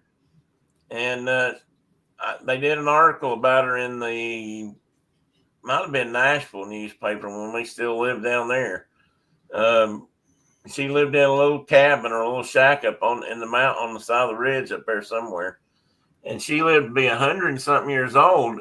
But she got married, Sneedville. Thanks, John. But she got married when she was like 14. And her husband, the Civil War veteran, Colonel so-and-so, I can't think of his name. I think he married her when he was in his 60s or 70. So, I mean, and she was 14, mind you. Wow. So basically, he married some young girl to take care of him till he died, is what it amounted to. I don't say that not. Maybe they had kids. I don't know about that part, but they did a big story about her at that time. Of course, she was still alive. She's passed away now, but she lived to be in her 110s, I think. And if I'm not mistaken, she was the last known Civil War widow left. Your wife just said that her parents got married in Quartzsite, Arizona. I don't know if you've ever been to Quartzsite, Arizona. I haven't. But it ain't much of a going concern, I can tell you that. Why did they have to go to Arizona, Brenda? Maybe it was then, but right now, I mean, that's like a hole, like in the middle of nowhere. I'm sure it must have been right on the state line or something. Place you go to get married when you got to do it underage or something. And he was the one that was underage, or was Frankie? That's a good question. I'm guessing she might have been, but he was underage when he went to the military. So he wasn't old enough. So he was under 18 still then. I'm guessing. Could have been 21, but I bet it was 18. I always thought he was older than her mom. So her mom might Arizona, golly, I that might can't. explain a lot. That's like tough country. That Quartzsite country. Well, people here used to talk about if they ran away to elope, they would go to North Carolina to get married. So they'd run over like to Asheville or somewhere and get married because you could get married over there without as much paperwork as was required in Tennessee at that time. So it's probably one of those kind of places. It's kind of like running off to Las Vegas or whatever to get married because anybody can. His birthday was in June. Her birthday isn't in July, so they were the same age. Okay, so chances are then they were both underage. I've never discussed that with your parent or your mother, so I have no idea. I know I'd heard the story that he had to get permission. As long as her father okayed, they could get married young. Oh, okay. Well, I wonder how that worked for your mother because I think her father was in prison by that time. If you don't mind my just saying. Or a shotgun wedding, yes. I wondered about that. You sure about your birthday? Have you ever really made sure you counted that back? That might have something to do with it. Just saying that, these things are possibilities. These things happen. Shotgun. When I think of shotgun weddings, I think of Andy Griffith and the Darlings and other people who were on there. And there was another old guy. I just watched one last night, and I was going to tell you about this morning. I can't remember what. Oh, good evening. What did he say? Oh. Good evening, Mrs. Wiley. There's more to it. Good no evening. Coffee, tea, or milk, thank you. Thank you. Yeah. Good evening, Mrs. Wiley. Yeah, he just had certain lines he was supposed to say. That was one. And we're talking Ernest T. Bass, of course, the great human Ernest T. Bass. Ernest T. Bass. I can't think of his real name. I just had it, and it just went out my brain like right out the side. Morris, something Morris. His last name is Morris. Yeah, same as my wife's maiden name. Howard Morris. Yeah. And he was a genius that actually did a lot of direction on that show. Yeah, his name's on just about every episode. And then he played the most illiterate backwoodsy guy on the TV on that Andy Griffith. Okay, I just now realized that when I look over there, you're covered up by the pony bear, but when I look over there, where everybody else sees you, you're not. So they could see you, buddy. I do see him. That's the clock. Now you've heard that clock before.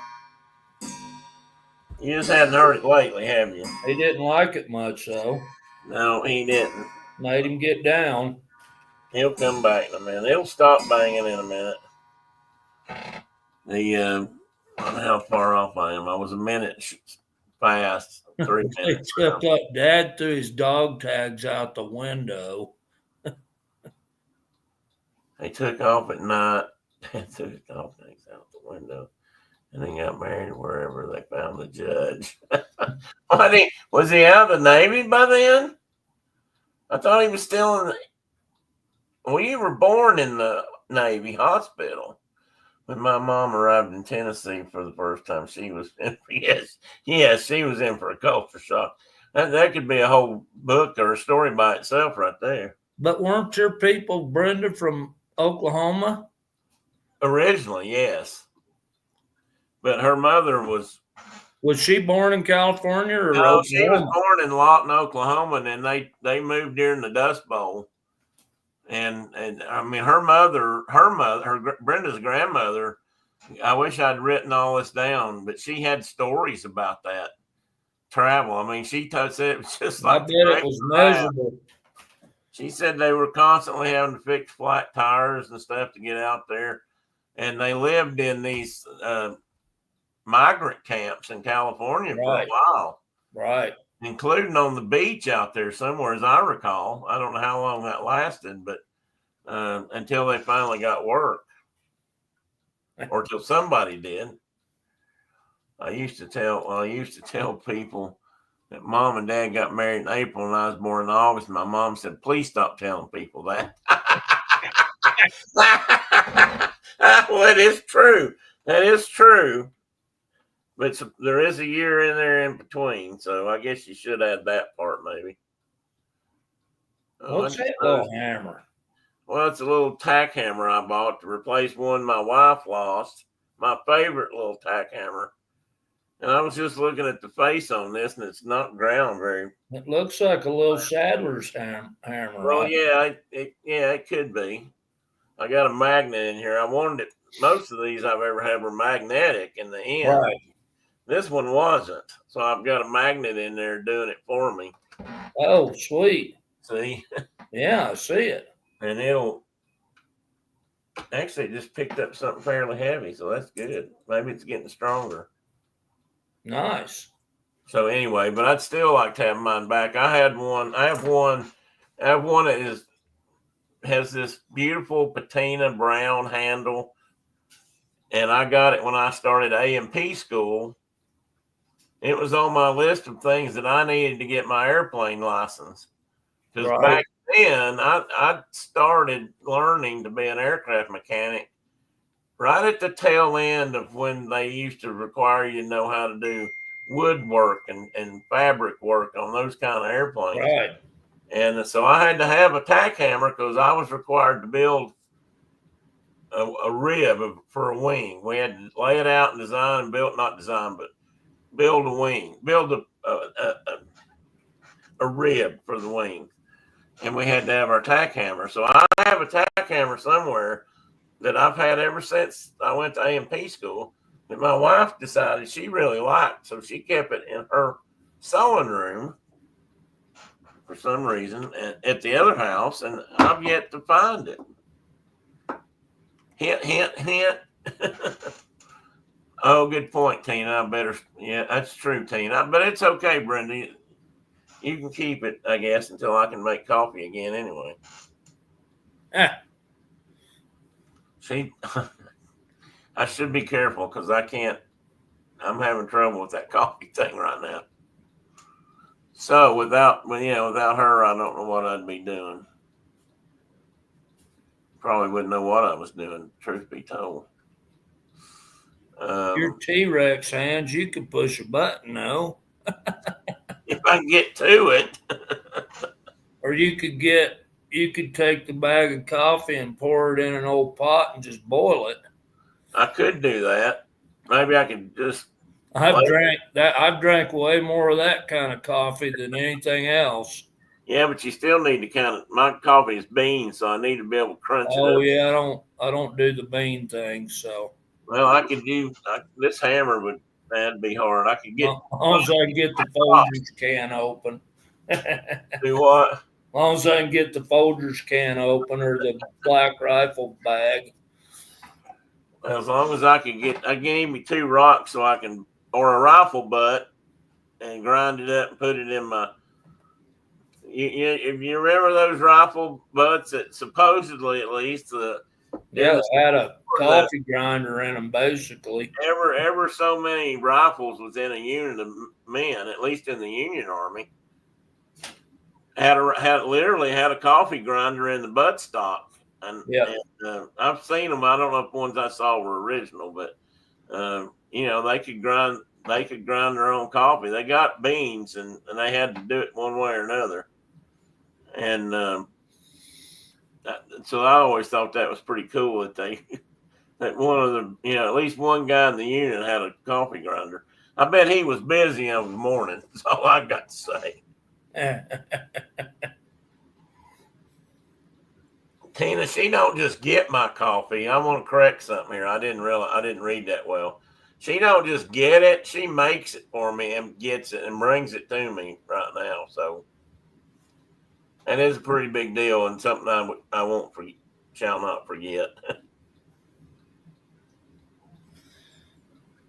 Well, I'm going to go prep for the day. All right. Well, my voice says it's about time to get off here anyway.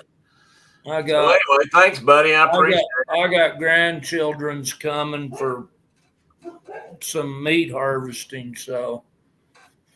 Well, you have fun with that. We're gonna go out and get way too cold. I know, and way too wet. I want to hear about it. So you need to call me and tell me about it. No, I'll be taking photos, I'm sure. All right, brother. You take care of yourself. All right. We'll see you next time. Good to see everybody. So anyhow, I just shut him off before he said bye, probably. So guys, that's the end of the story for today. I don't know what we'll talk about next week. If anybody has something they want to talk about, let me know. There's only a couple of things I won't talk about on here. And I won't even talk about what those are. Well, Brenda's going to take off, maybe mow the rest of the yard and do some planting. Hey, baby, I'm proud of you. You've been awake. You stayed awake the whole show today. I really appreciate that. You don't know how much that means to me. Boy, my hair is crazy today. Man, I didn't realize it. I got little horns everywhere. Yeah, Brenda, give them a list of, tell us what you're planting. She's planting something I've never seen before. It's really cool. Or it looks like it's going to be really cool. It's, something new and different.